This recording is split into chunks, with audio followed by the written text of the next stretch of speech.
Zimebaki takriban wiki mbili tu kabla ya mechi zile za back to back kati ya Yanga dhidi ya Al Ahli ya Misri kwenye kundi lao la B ligi ya mabingwa barani Afrika, ambapo mpaka sasa zote zimeshacheza mechi mbili, zote zina pointi 4, lakini Al Ahli wanaongoza kundi kwa sababu ya tofauti ya mabao ya kufunga na kuruhusu. Al Ahli wamefunga mabao 5, Yanga wamefunga bao 1. Al Ahli wameruhusu mabao 2, Yanga hawajaruhusu bao.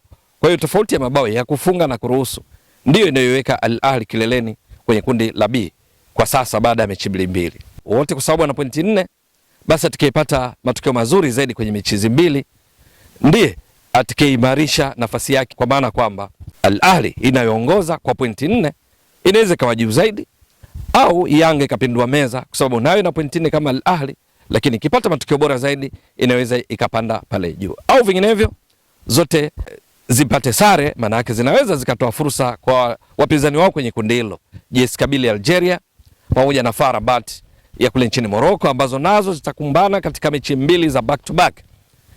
Swala la kusubiri ili kujua nani atapata matokeo mazuri zaidi. Lakini miongoni mwa maeneo ya kuvutia katika mechi hiyo ya Al Ahli, klabu namba 1 kwa ubora barani Afrika hivi sasa kwa mujibu wa CAF, na Yanga ambayo ni klabu namba 8 kwa ubora barani Afrika kwa viwango vya CAF, ni eneo la kati. Ni eneo ambalo linakutanisha viungo wenye mfanano kiasi fulani. Hapa nazungumzia Aliou Dieng, raia wa Mali, lakini pia kuna kiungo mpya wa Yanga aliyetua kutoka katika klabu ya Singida Black Stars katika usajili huu wa dirisha dogo. Hapa namzungumzia Mohamed Damaro Kamara, mchezaji wa kimataifa wa Tanzania ambaye alikuwa mchezaji wa kimataifa wa Guinea, lakini sasa ana uraia wa Tanzania. Huyu anafahamika vizuri juu ya uwezo wa hali ya juu alionao katika eneo la kati. Katika mfumo wa Yanga wa baada ya golikipa kuwa na walinzi 4, viungo wale ukabaji, viungo 3 ushambuliaji na mshambuliaji kinara mmoja, Mohamed Damaro Kamara humudu vyema katika mfumo huu kucheza miongoni mwa viungo wawili wa ukabaji. Kwa lugha nyingine, anaweza kupartner, anaweza akacheza pamoja na Zukabuya, anaweza kucheza pamoja na yeyote pale kati, Mudathi haya basi. Lakini miongoni mwa sifa zake ni pamoja na uwezo wa kuingia uvunguni mwa mpinzani, kucheza mpira bila kusababisha madhara, tunasema tackling, uwezo mkubwa wa kukadiria hatari inayoelekea langoni mwa timu anayochezea na hivyo kufanya maamuzi magumu pale panapostahili, ikiwa ni pamoja na kujitoa kafara kwa kucheza faulo alimradi tu timu yake isiende kudhurika kwa mipira ya kushtukiza, zile counter attacks. Mohamed Damaro Kamara ni mzuri katika kuanticipate, kukadiria mwenendo hatarishi wa wapinzani kuelekea katika lango la timu yake. Na ndio maana msimu uliopita katika ligi kuu Tanzania bara, wakati Singida Black Stars ikimaliza katika nafasi ya 4 kwenye ligi kuu Tanzania bara, wakati Singida Black Stars ikifuzu kwa hatua ya makundi kombe la shirikisho barani Afrika, yeye ni miongoni mwa wachezaji nyota wa kutumainiwa chini ya kocha Miguel Gamondi. Kwenye ligi kuu Tanzania bara alicheza faulo 51 kuthibitisha juu ya kile ninachokieleza kwamba wakati mwingine huwa tayari kujitoa kafara, kucheza faulo alimradi timu yake iwe salama. Mohamed Damaro Kamara ana nishati ya kutosha.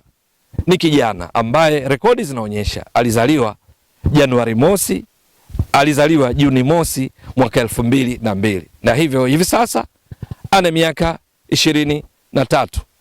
Lakini Mohamed Damaro Kamara urefu wake ni around 56, gule yenye nguvu zaidi la kulia. Ana uwezo pia wa kupiga chenga pale panapostahili, kutoa pasi sahihi kwenda kule atakako katika eneo la kati.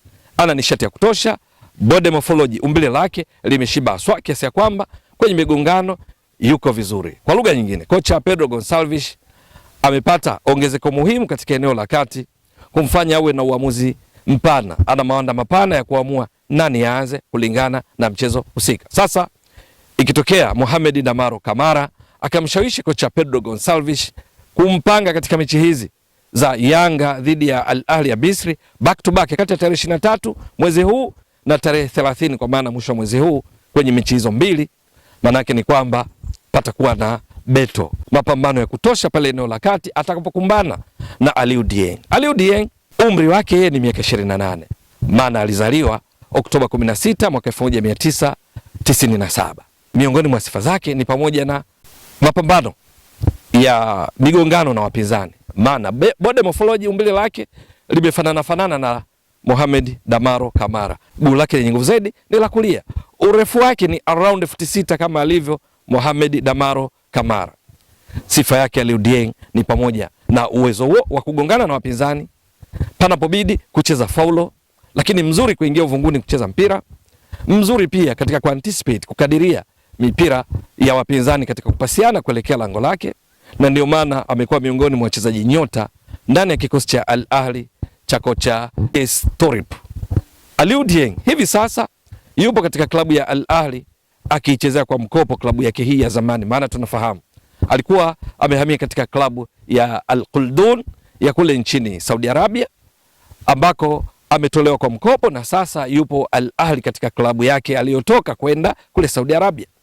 Kwenye msimu huu wa ligi kuu ya Misri tayari ameshacheza mechi 11 kati ya 13. Dakika 627, wastani wa dakika 57 kila mchezo, lakini sifa yake kuu ni pamoja na kunyang'anya mipira, kurejesha mipira kutoka kwa wapinzani kwenda kwenye himaya yao. Amepora mipira mara 43 katika mechi hizi 11 dakika 627 kwenye ligi kuu ya Misri, ambako Al Ahly imeshacheza mechi 13, imefunga mabao 20, imeruhusu mabao 13. Lakini sifa yake hii ya kupora mipira ameidhihirisha pia katika ligi ya mabingwa barani Afrika, ambapo Al Ahly kwenye kundi lao wakiwa na Yanga kwenye kundi B, mechi 2 walizocheza dhidi ya JS Kabylie wakishinda 4-1, walipocheza dhidi ya FAR Rabat na kutoka sare ya 1-1, yeye ameshanyang'anya mipira mara 6, lakini yote 9. 10 yeye ni miongoni mwa nyota ambao wanapeperusha vyema bendera ya Mali katika michuano ya AFCON inayoendelea kule nchini Morocco. Mpaka sasa wakiwa wametinga hatua ya robo finali, wamecheza mechi 4, yeye amecheza mechi 3.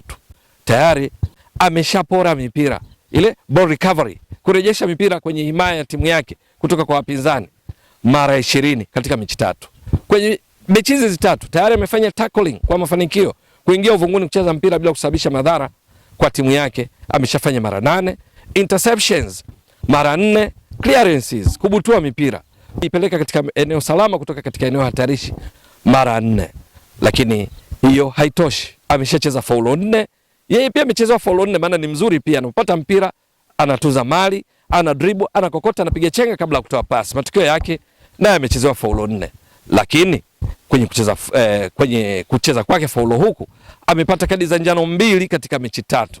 Ni mpambanaji haswa ambaye matarajio ni kuona yeye kwa aina yake uchezaji inayofanana sana na Mohamed Damaro Kamara, ingawa yeye ni mchezaji aliyepata nafasi ya kuwa juu zaidi kwa sababu ameshatoa ubingwa ligi ya mabingwa barani Afrika akiwa na Al Ahly, lakini yupo miongoni mwa wachezaji wachache wanaocheza Afrika wakiwa ndani ya kikosi cha timu ya taifa ya Mali yenye wachezaji wengi wanaotoka nje ya Afrika. Yeye na Djigui Diarra ndio wachezaji wanaocheza soka barani Afrika wanaopata nafasi ya kucheza katika kikosi cha timu ya taifa ya Mali. Kwa lugha nyingine, ile exposure, ile kupata mikiki zaidi na mafanikio, Aliou Dieng hakuna ubishi wote, yuko juu kuliko Mohamed Damaro Kamara. Lakini watakapokutana, Aliou Dieng mwenye miaka 28, body morphology, umbile lake lilo shiba, akifanana mno kiwajihi na Mohamed Damaro Kamara, ni dhahiri kwamba patakuwa na vita ya kutosha pale kati, na hivi patakuwa pakuvutia mno. Je, itakuwa vipi? Hilo ni swala la kusubiri, lakini kumbukwe Pedro Gonçalves anahitaji sana ushindi katika mechi hizi 2 dhidi ya Al Ahly ili kujiweka katika nafasi nzuri ya kusonga mbele katika hatua ya robo finali ligi ya mabingwa barani Afrika kwa kumaliza miongoni mwa timu 2 za kileleni kwenye kundi lao. Lakini Al Ahly watataka kupata matokeo mazuri zaidi baada kushikiliwa kwa sare ya 1-1 na FAR Rabat, ambayo Yanga iliwafunga FAR Rabat bao 1-0 ili aendelee kusement, aimarishe nafasi yake ya kuwa kileleni kutoka pointi 4 za sasa ambazo wako sawa na Yanga. Amwache Yanga ajiweke katika nafasi nzuri ya kusonga mbele. Itakuwa vipi? Ni swala la kusubiri. Ewe mtazamaji wa Mbwaduke Stats Sport Next Level, endelea kuunga mkono channel hii kwa kuhakikisha una subscribe, una share, una like na kucomment. Mwasilishaji wako ni mimi Ramadhani Mbwaduke almaarufu kama Mzee wa Data. Shukran jazilan. Bye bye.